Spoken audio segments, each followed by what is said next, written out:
people? It is your boy C. Grant, host of the Guy Talk Pod. We are here today with another awesome guest, Levar Robinson of Foam, the founder of Fathers on a Mission. So excited to talk with him and about all the things that Foam is doing for the community and providing resources for fathers. Um, our co-host Marcus is not with us today. He is under the weather, so we give him a shout out, shoot him up a prayer, but he'll be with us on the next episode. So LeVar, how you doing, man? Doing good, my brother. How about yourself? Doing good, doing Awesome, good. awesome, Thank awesome. you for carving out some time to come and meet with us today. Most I'm definitely. excited about the conversation. I've been following you guys for some time and all the great things that Foam is doing. Appreciate it. Can you tell the people a little about who you are, Foam, and how Foam got started? Yeah, appreciate it. Like I said, man, I definitely appreciate the invite. So, Levar Robinson, native of Baton Rouge, grew up here all my life. Uh, you know, after high school, Capital High School, gotta give a shout out to Capital High School, them Lions, baby. I went to the Navy, did 6 years of the Navy on nuclear submarines. Worked for a couple of Fortune 500 companies after that. About 13 years I had not lived in Baton Rouge, and so once I moved back, I started. One thing I said is that, what is something that I want to do to help youth, right? How to be successful coming out the gate, what I call it, which means, after high school they have a plan of where to go. Yeah. And so I started mentoring, volunteering in the school systems, through different organizations. I did that for maybe between 8 years, something like that. Wow. And I always felt like it was just something more that could be done, right? So being a man of faith, I prayed and asked God, I was like, talk to me, like, Yeah. what's going on? It's like it's a continuous cycle of the kids, getting into trouble. Like once one kid hits a certain point, there's another kid coming right behind them, right? Yeah. So it's like an expectation of kids to be troubled or be considered bad kids. Yeah. And so I was like, God, what is it that needs to be done? How can we reduce these numbers? He told me to look at myself, and figure out what would have helped me to reach going towards being successful sooner. What would help me not make as many mistakes that I made in life, right? Right. And so when I examined myself, I was like, well, if my dad was involved, right? My father, he was never involved in my life by his own choosing. My mom never talked negative about him. And so I said, okay, cool. That's what he wants. He wants us to do. He wants us to work with fathers. Mm-hmm. And so I took this idea to a couple organizations. They didn't want to do it. Nobody wanted to do it. They said, hey, this is what we do. This is our lane. We don't do that, right? And so after trying to get organizations to do it, because I didn't want to do it. I was looking for a plant, chemical plant, right? So I'm good. I'm good financially or whatever the case may be. I was comforted in what I was doing as an operator. And so I said, I got frustrated and I prayed. I said, God, I thought you told me this. Maybe I'm not listening to the right person or something. And so he told me, he said, I did tell you that. He said, but I didn't tell you this, but you go and tell somebody else. I told you this for yourself. Wow. I was like, Wow. whoa.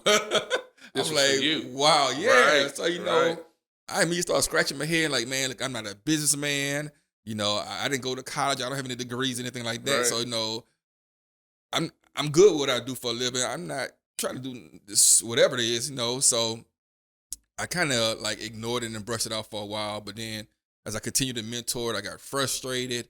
So long story short, I thought about it in 2017. We launched Fathers on a Mission with the goal of supporting fathers. And what I wanted to do when I first started was get guys together and have those conversations surrounding fatherhood. Right. The ups, the downs, the I don't knows. Right. Let's just have those conversations, because for the most part, man, we're talking about sports, women, maybe a little politics, and who else knows whatever, right? Hobbies and things. When it comes to mothers, they'll talk about motherhood anywhere, anytime, in a place, no matter the circumstances. They're going to talk about motherhood. There's a lane for that, an audience for that. Right. So, so we started having our monthly meetings. We're running space. We had topics such as the life of a single father, the life of a married father, raising a boy versus raising a girl, how to talk to our kids about health and hygiene, and so on. So all these what I would call pillar topics, that God was putting in me, because I was just spitting them out. I was spitting out topics that we did every month. And then we also did the celebration of fatherhood in that first year that we did. And so again, it was all to support fathers and father figures. Yeah. to let them know, hey, there's people, other guys out there like you with similar situations and things. So we did that going forward. It ended up going to, we had our monthly meetings during COVID. We actually went to like every other week or almost weekly meetings. It was based off my schedule. I was working shift work. And so I was just like, man, everything went to Zoom. I said, we're going to take these monthly meetings to Zoom. We did that. And the whole process, we just kept evolving. And a lot of guys kept wanting to hear about it. A lot of guys started coming to the classes, to the meetings. So it just evolved. The growth started to happen. Oh, man, it was. And it's just like, man, it didn't matter the race. It didn't matter the status. It's all about the common term of fatherhood, right? Right. And it's fun. I like the way you brought God into it, as both of us are men of faith. And as I prepared for this episode, I really, as each episode, we started off with the scripture that kind of set the foundation and the tone for the episode. And today's scripture, I want to read it and go into the questions. As as God revealed it to me, it just fit right into where we're going and the impact that we want to have as fathers to our children. Right. And the scriptures from 1 Thessalonians 2:11 through 12. And you know that we treated each of you as a father treats his own children. We pleaded with you, encouraged you, and urged you to live your lives in a way that God would consider worthy, for he called you to share in his kingdom and glory. And what God was revealing to me, that was Paul highlighting to them the way fathers should love and lead their children.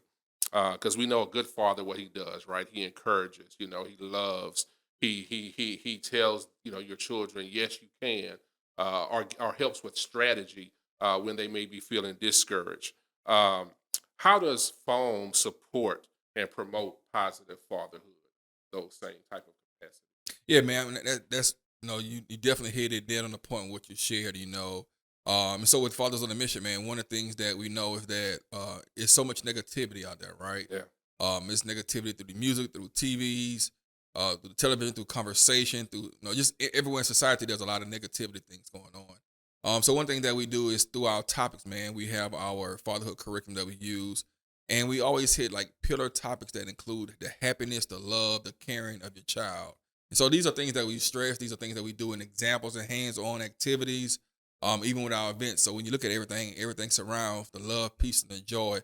Even when you're talking about having the conversations about discipline and all that, everything is designed towards coming back ultimately to love and sharing those love with your kids. Wow. And those resources, you guys, how are those resources provided? They're through other men within Foam kind of share those resources, or how do you kind of get those men engaged, so to speak? Yeah, so everything we do, it's a hands-on per se project, man. Gotcha. So like even with our classes, there are even brochures and things like that where guys can take with them. Anytime guys come to our class or the meetings, we always have like notepads and pens and paper because it's always guys taking notes and things like that. And one thing about it, even like for instance with our fatherhood classes, it's called a fatherhood class, but however, it's a discussion. Yeah. It's like a small piece of information. Now let's talk about it. And so we use the synergy in the room to have these discussions about what's going on, whatever the topic may be, because there's always somebody inside the room that has been through the situation. There's always somebody who's looking to go through the situation. And there's someone who has not, somewhere in there that has the potential of going through that situation in their lifetime. So when you have the information, these guys, we just share it amongst each other through conversation, through resources as far as brochures, handouts, and then also in the communication with one another. What have you found? I had the privilege of attending one of the phone meetings on Tuesdays. I think I came out, and it was an awesome meeting in terms of the men engaging. I think the guest that night was presenting on how to start a business. There was awesome engagement there. What are some of the challenges that you see with some of the fathers that are part of phone? What kind of is the consensus in terms of challenges that they speak to, that they're having?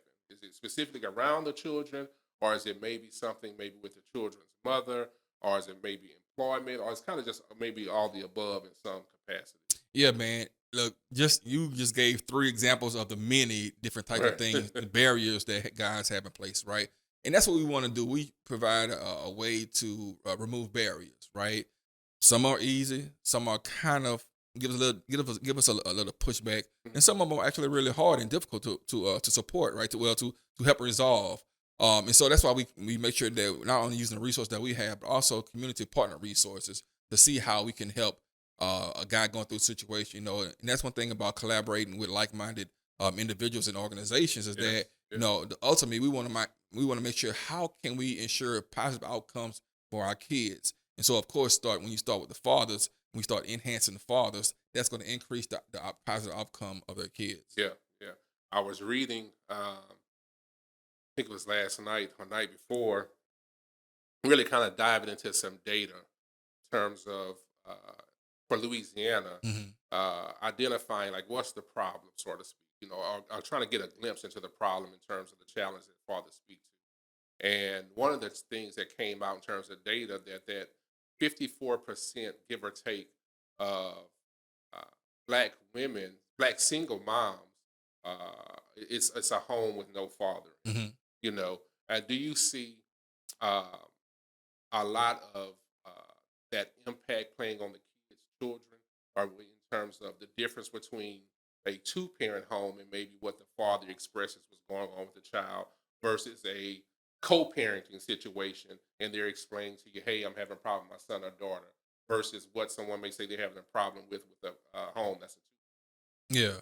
And, those situations, they come left and right all the time. So we see those situations also. I mean, I have a situation like that, right, too, with my kids. And the thing is that, the way we resolve these things, man, is about educating fathers, which ultimately we need to make sure that once we educate fathers who may not know about that, then they educate the children, right? Because if not, then we're going to keep growing a continuous cycle of these types of behavior.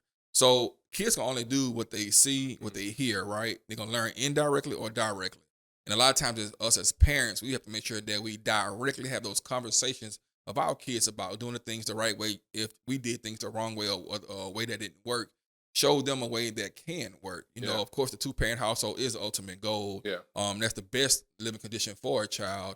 But believe it or not, just some people don't understand it because they don't know it. They've never had the conversation about it, and some people don't believe in it. yeah, yeah, So it's a toss up. But regardless of the fact, in order for us to have more positive outcomes, we have to have these conversations, yeah. and The sharing this hard knowledge with other conversations in ones. some Yeah, cases. them Yeah, uncomfortable conversations, man. yeah, They uncomfortable, but they make you comfortable with doing better going yeah, forward. yeah. And it makes me think about kind of like faith-based resources. I'm in a situation like that, whereas my kids are older, but I'm no longer with their mom, but I am married to my wife, and we have a child together, and there is a difference in terms of um, what they see, feel, and think. Yeah. You know, and you tried your best to provide that love and that security. But I know it's difficult for a lot of fathers. In some capacities, I feel it. I talk to fathers and men every day who feel it, and what the consensus around it, that at least for the brothers that I have talked to and the men that I've talked to from all backgrounds and races, is that we don't know have any reason to fight back. Hmm. Child support, for an example. They feel they're already walking into a losing battle. Hmm. That whether they're working or whether they're not working, or whether they've been given for a long period of time, but something may have happened where they have a gap, and now the mother wants to maybe take them back to court, or not let them see the child and all that. Right. Is child support one of the areas that you guys kind of help me and navigate and understand, and maybe provide resources there to assist? Yeah, man. I'm glad you asked that. The Department of Children and Family Services is our biggest supporter. We've developed going on 2 years now a partnership with the Department of Children and Family Services, DCFS, which one of his departments is child support enforcement.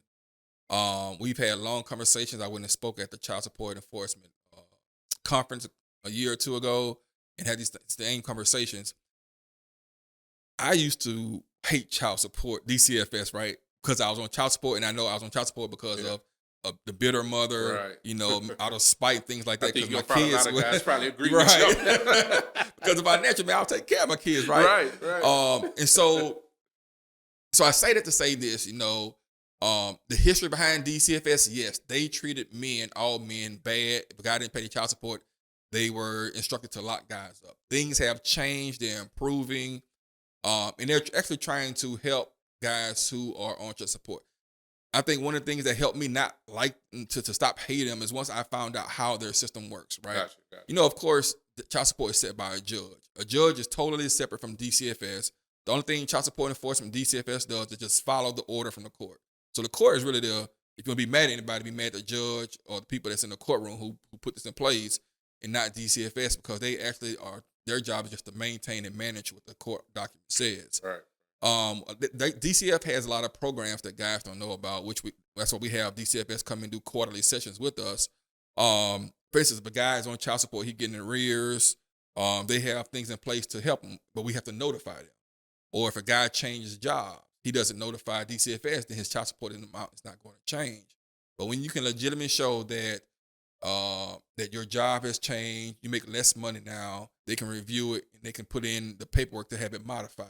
Gotcha. Or if a guy gets incarcerated, if you're incarcerated, I want to say more than either 60 or 90 days, they can put a hold on your child support to where you won't receive those reoccurring letters about being in arrears, and some things like that. However, now your child support is not going to go away, it's going to be put on hold, but you can also because it's being hold that the amounts, I want to say the amounts for those months or years that you're incarcerated, it goes down. So, I mean, and that, and also I know one time they had another program called On the Road Again. So if your driver's license is suspended due to child support, there's this agreement, which I think is great. You pay like a previous month's child support and $100 towards one going forward. They'll get you your driver's license back. I just had a guy reach out to me last week about his driver's license being suspended due to child support, and I immediately reached out to the manager. So one thing I do, I have the connection not with the case managers, but with the manager, the supervisor level, right? The executives.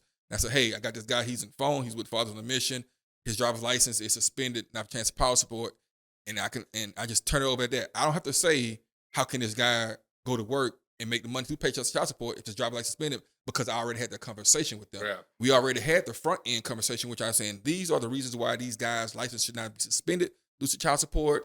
Now, if they're being intentionally negligent, then that's a different story. That's a different conversation. Right, you can have the conversation with them. Right. And so it's like many different things have to happen before a guy is locked up or his driver's license suspended due to arrears and child support.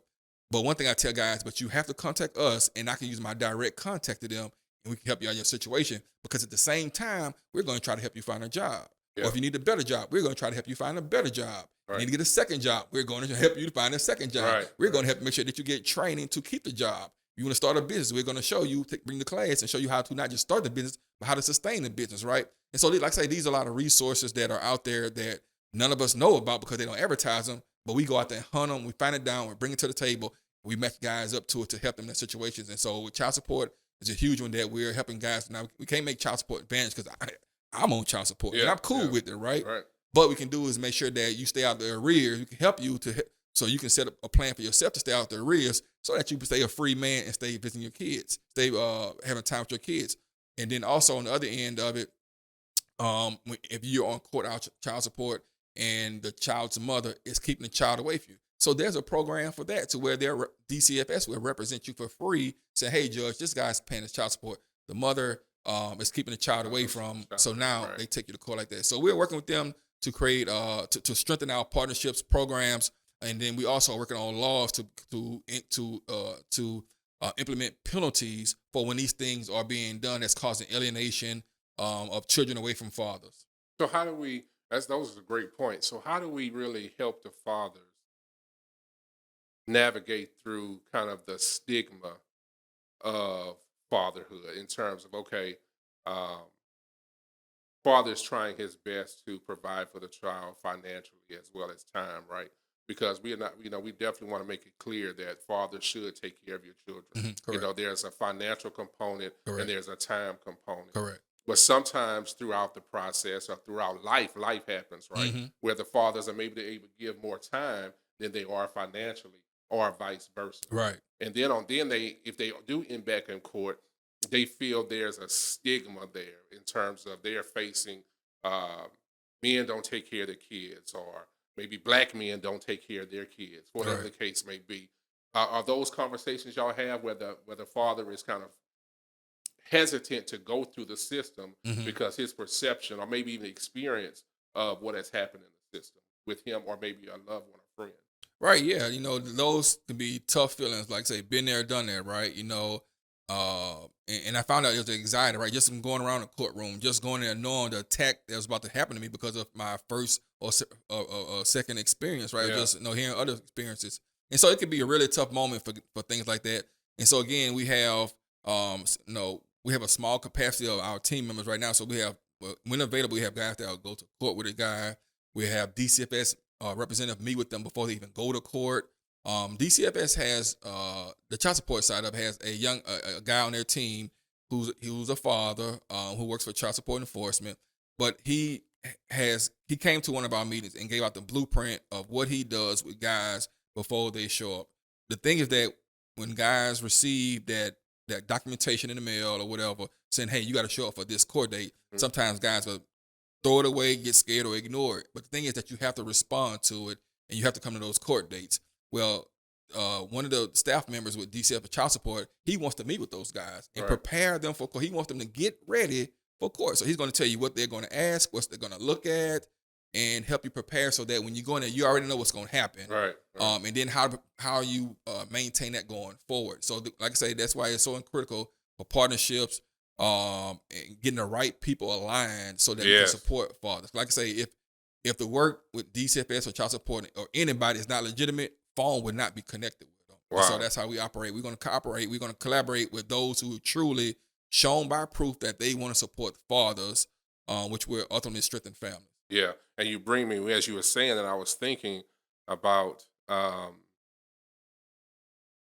the collaboration piece that we were kind of talking about off camera a little bit in terms of, it truly does take a village, whether that's, folks in the community such as ourselves or businessmen such as ourselves or other organizations. It seems like you have some partnerships that have developed and that help out. What are some of the, not necessarily who are the partners, or unless you can divulge the information, but how do those partners help you to kind of scale and expand the mission for the organization? Yeah, man, partnerships is very, very important. Doing these things alone on your own process is not the best way. But you do have to make sure that you align yourself with those who are definitely wants to support the work that you're doing, and that the work that you're doing is supporting the work that their mission is about, right? Like I say, DCFS, as a general, has been a great partner with us. We look to continue work with them going forward. I can't see the success of children on the rise without a FOAM and DCFS partnership. Hope Ministries is a great partner. The work that they're doing out in the community is awesome. They're one of our great partners. Empower 225, the work that Empower 225 is fabulous. They do a lot of great things. The Wilson Foundation is a great partner. I am very impressed with the work they're doing because they are intentionally diving into the areas that are underserved and want to bring services to them, the resources to those areas, to support them, regardless if they want to continue living in those areas or even move out of those areas. Whatever their choice is, hey, these are the resources that you need through these organizations to help you and your family be successful. But man, there are a lot of organizations out there doing great work, that are aiming on increasing the positive outcomes of children. And that our way of doing this through fatherhood, right? Regardless of what, look at it. There are a lot of organizations that support mothers and children. Exactly. We've been doing this for decades, right? And it's awesome. It's needed. It's great, and it's well needed, right? It's a success. Right. But when we look at this, man, just like with anything else, man, we have to start at the top of the triangle, the top of the family, the top of everything, right? And when you start at the top, you start at the father. Regardless if the father is in the home or not in the home, we enhance fathers, we enhance families. It's always going to trickle down, work together, get mothers and fathers who are not together to work together for the benefit of the child. Now we increase those successes with our kids. So all the organizations that are supporting mothers, organizations that are supporting fathers, organizations that are supporting children, we work together as one unit, man. We can increase the positive outcomes of all this all together, especially those prenatal organizations that work with mothers and fathers, when they first, but before they get pregnant, once they're pregnant, go through that whole process. Because really, when we start enhancing on that level, that's when a lot of this gets a lot easier. I tell people all the time, man, put us out of business. FOAM is not here to to be an organization and have employees forever, if this thing when it comes to fatherhood, man, to where fathers come out and doing their thing, then good. Make us go do something else. Right. No, Right. give us a reason to shut phone down. Right. But You bring up something with that. I was thinking as you were saying it, going back to the Hope Ministries, as again, both of us men of faith, just really, I know, and I'll give a personal testimony to this. I know until I really brought God into the equation of my life, things were kind of stagnant or they didn't move as fast as I wanted to. And Mhm. sometimes things didn't move at all. Right. And I know you mentioned Hope Ministries. I'm not familiar with them, but I'm sure they're a great organization. From a faith based perspective, how are you guys working with men so they know who they are, Mhm. whose they are, and going back to what you were saying earlier, it starts at the top, right? Yeah. So with man, the father or the husband being the head of the home, how do you guys work with them to understand from a spiritual perspective that hey, we have to put God first, and for a lot of these other things to even come to fruition, Yeah. whether that be marriage, whether that be children, whether that be your finances. How do y'all work with them in terms of the faith based? Yeah, so no, everything that I've done with this organization is because of something that God put in me, not just something that I want to do because I was fine doing what I was doing, but it's something that God put in me. And then a lot of our team members are believers also. We're not a we're not listed as a believer organization. We're a 501c3, which is just a nonprofit organization. However, our foundation is built from believers, right? It's built from believing in God and things that He can do for us. One thing we think about is make sure that we capture each and every father that is out there, right?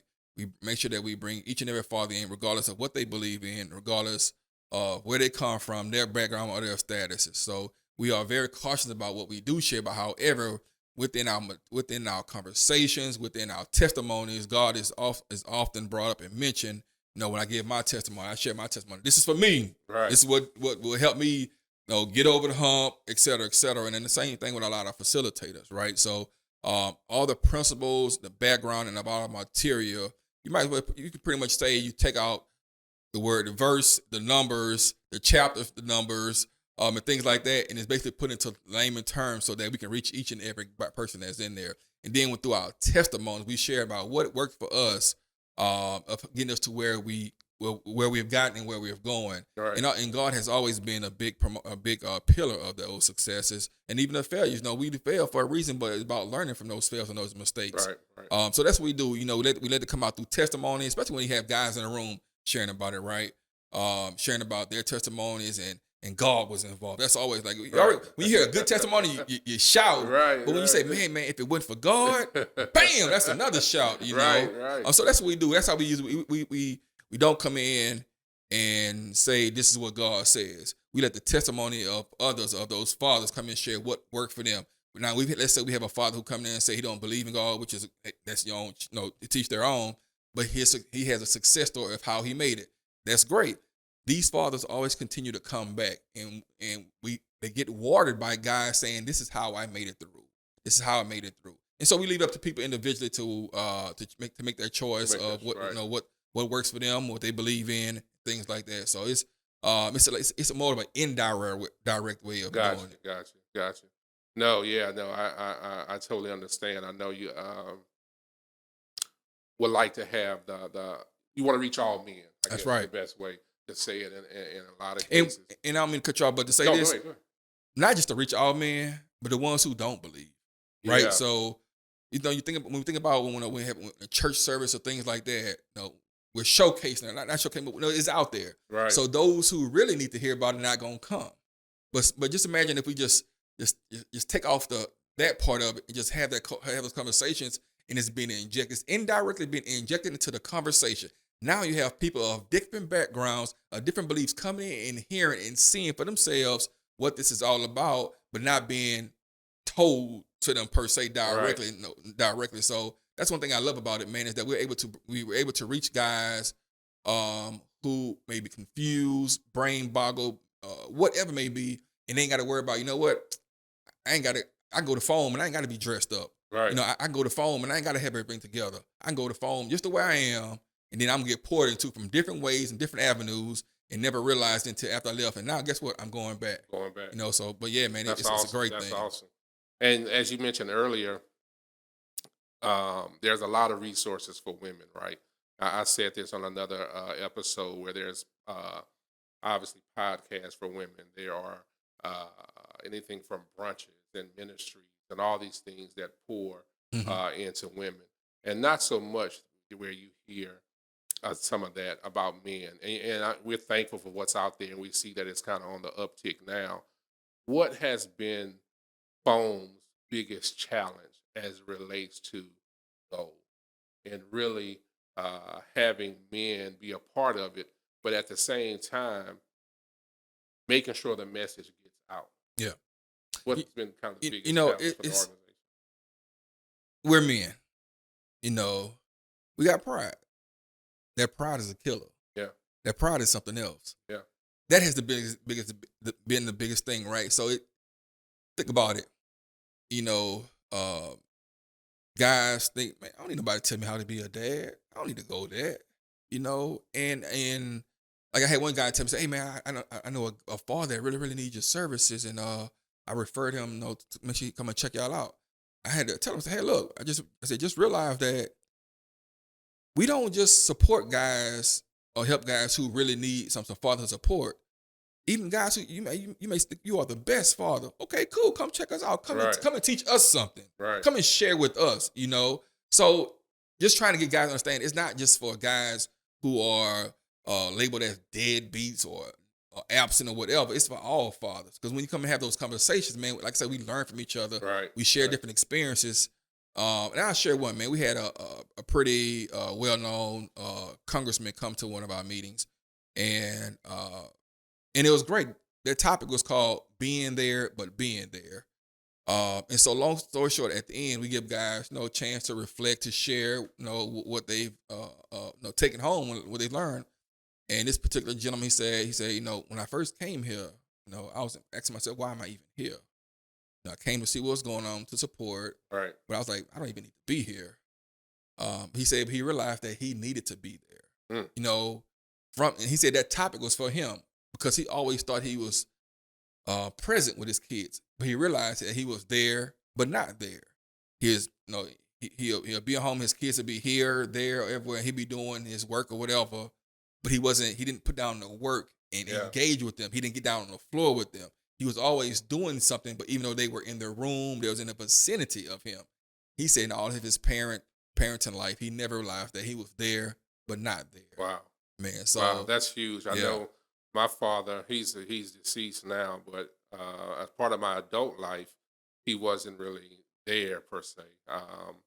And really in my early childhood as well, just even those small things, right? I think we forget to talk about a lot of the small things from learning how to change a tire, how to tie a tie, Mhm. learning how to um, build relationships with a woman and pour into a woman.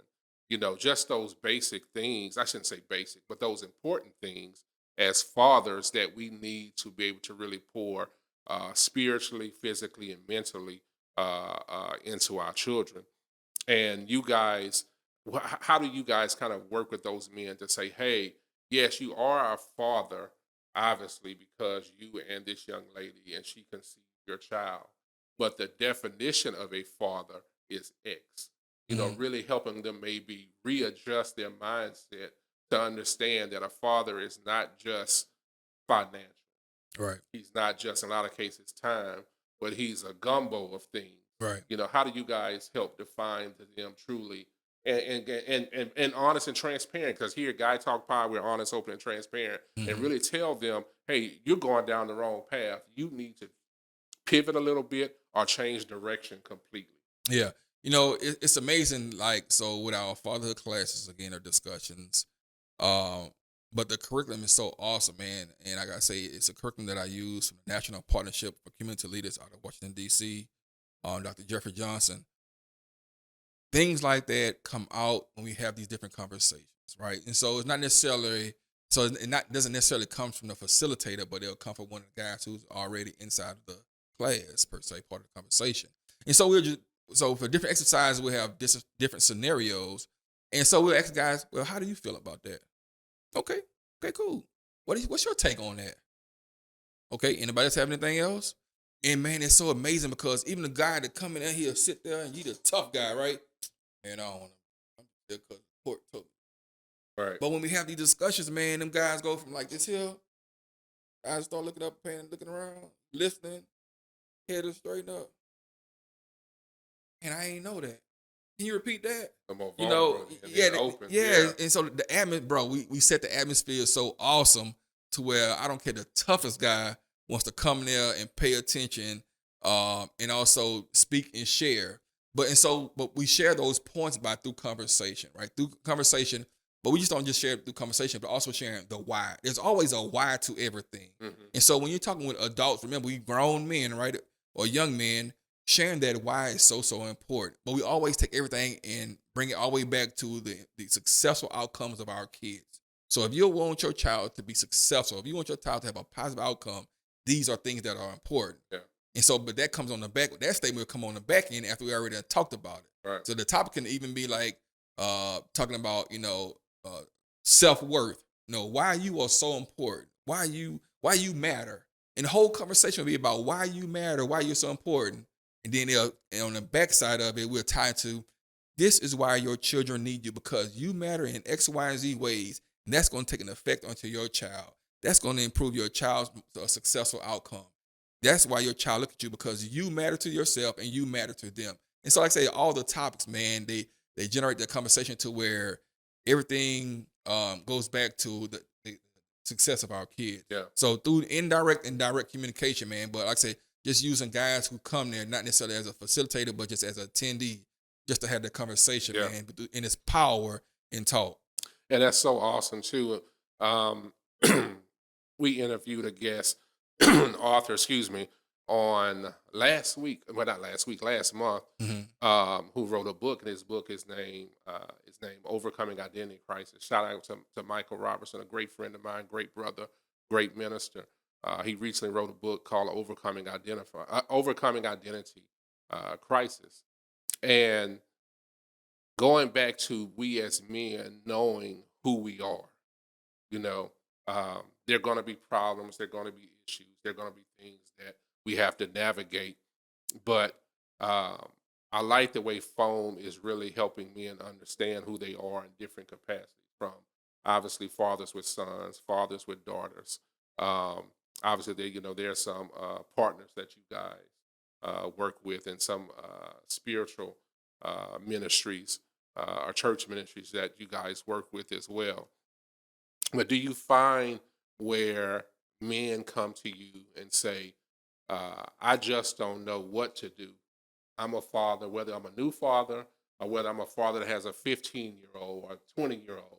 I just really don't know how to be an active father. I don't know how to change what my son or daughter thinks of me because maybe what their mother told them, or maybe they weren't there, they didn't have the time. How do you help them adjust to that, to really being like going back to present and not present, being that father that they really desire to be? Yeah. A lot of situations are tough situations, right? And we can only do what we can with what we have. Some situations we are able to align fathers up with the right resources to so that he can be active in his child's life. Some things, there are some barriers in place that's out of our control, that's way above our heads, that are still in place that will keep children, mothers allowing children to, allow mothers to alienate kids from dads. Like I said, that's one of the things that we're working on as far as getting laws changed, but that there's consequences for it, right? So, for instance, as we know, if a man doesn't pay his financial obligation to the child support, there's a consequence in place. There are a plethora of consequences in place. Right. But when there's an alienation going on, it's the only consequence that's in place takes like a year or two to get done, and it takes some more of a financial $5, $10, $15, $20,000 process. Mhm. And that's not right. It's not fair, right? Because the majority of those alienation issues are against fathers. Mhm. And so we talk about these different situations, put them in contact with resources that can look at the situation and see what can be done about it, and go from there. Like I said, the biggest solution to a lot of this, man, is make sure that we understand and teach our kids about the complete family the importance of a complete family. And I Mhm. know not every situation is the same. All Right, situations are right. different when things happen. But just knowing that when our kids know the potentials of something, man, now that helps a lot, right? We can look back on some of our lives. Now, definitely with me, if I was even told, taught, or if it was enforced, hey, if you do X, Y, and Z, these are the potentials that can help you when you have a child. So when you have a child or when you make these decisions, these are the potentials. So we just thought if I was taught that, I'm pretty sure I would have made a lot of the mistakes that I Right, made, some of the right, decisions I right. made. But like I say, when we start teaching the potentials, the potential consequences, outcomes, then that'll help change some of the decisions that our kids make as they become teenagers and young adults and things like that. So through education, the resource provided, we look at each situation different and bring in the right people to have those conversations, because those are conversations that have to be led by experts. Those are Right, who right. have the direct resources to those, and that's what we do. We try to do the best we can as far as uh, getting guys the help they need. Have y'all When we ever saw, experimented with bringing the mothers in or the wives in to, and maybe even an expert where it's fitting to have a holistic conversation to try to resolve certain barriers or breakdowns in communication? Mhm. Because maybe the father doesn't really know how to express, or maybe he feels he's at his wits' end from trying to express. Do y'all have ever had a situation or experimented where y'all said, "Hey, let's have a come to Jesus. Is your wife or the mother available? And let's try to bring in, I don't know whether it's a counselor or maybe it's just a non-biased party to try to resolve the issue so that it can be the best either co-parenting situation or just a better uh, uh, ways in which the father can be in the picture, so to Yeah, speak." so we have counselors that we would connect guys to, and of course, the counselor would reach out to the mother to see if she's willing to participate. Gotcha. A lot of times, it's thus far, a lot of our times, the mothers don't want to participate. Gotcha. We have had guys, a guy to where the mother did participate, and they had a success. They were from going through those counseling sessions. They were able to communicate when it comes to the minor child, Gotcha. and that was good, right? That they were able to, now they don't. It's no not communicating. Now we're communicating. That's a win for us, right? Yeah. But we offer those opportunities. We try to have those conversations. We don't have that to where we have like an in-person live conversation with several different fathers and mothers. But we do refer them to counselors, counseling, social workers to start those conversations. Gotcha. And unfortunately, some don't want to participate, and then some who do participate choose not to do it because they have made up in their mind. They just don't want to talk to this person, communicate. They don't want to co-parent.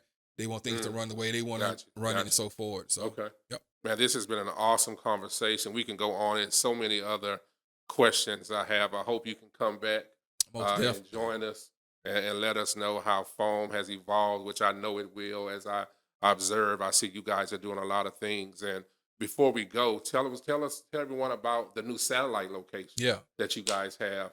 I think the grand opening is next week. I think it is is. is this Saturday. Okay, So tell us it's about that a little January the bit. 20th. We're launching our satellite office at 3255 Choctaw. With this office, we are focusing. We're aiming to serve fathers in Fairfield, where I grew up, Belfair, Northdale, Easytown, the Park, and so forth. Ghost Town, CC Lockdown, those areas where guys may have barriers such as transportation, not knowing how to take the next step in life, not knowing Gotcha. how to be a father to their child, things like that. So we'll be doing cooking with dads, uh, you know, all the different things that we do when it comes to supporting father and father figures, helping with employment, education. The guy needs to Awesome. get his Awesome. GED, Yeah. or even we want to further his education. We have resources for that, employment training, mental health, alcohol, and drug Mm. abuse resources. So, man, look, we're trying to help guys in any way possible. And if we're not doing it, then we'll find an organization that is doing it and partner with that organization, so that that organization can come in, can serve that guy. Awesome.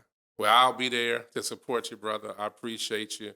All that you're doing for the community and Appreciate for it. fathers specifically. And tell the people how they can find you online. And of course, they know that, and give them the satellite, the .com, all that. Yeah, so Fathers on a Mission, our main office is located at 1120 Government Street. That's the Family and Youth Service Center, which is on the corner of Eddie Robinson, in Government Street in South Baton Rouge, right near the interstate. Our office number is 225-239-7833. Again, our satellite office, our first satellite office, Congratulations. Yes. 3255 Choctaw Drive. Our website, foamla.org. So make sure you check our website out. Make sure you follow us on Facebook, Twitter, Instagram, which I think is X now.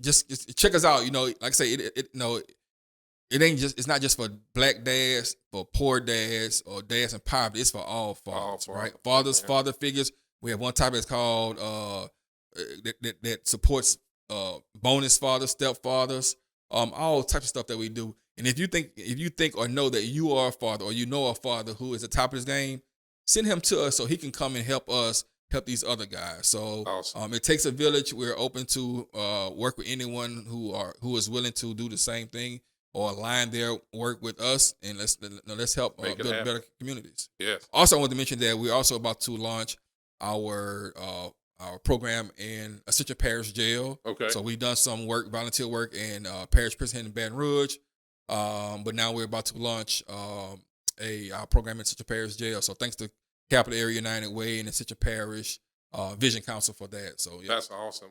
We definitely need to talk more about that, where maybe Guy Talk can be some assistance with you guys with that. Love to partner with you guys there. Thank you so much, Levar, for joining us. Thank you, everyone, for watching another episode of Guy Talk Pod, where we are honest, open, and transparent. Thank you again. You can subscribe to us, the Guy Talk Pod on YouTube. You can subscribe to us. Go hit the like, share this episode. Follow us on Facebook, The Guy Talk Pod, Instagram, The Guy Talk Pod. You can listen to us on all platforms, Apple, Spotify. Go check us out. You'll love the episodes. We can't wait to hear from you. Looking forward to you again. The Guy Talk Pod signing off. Peace. Peace.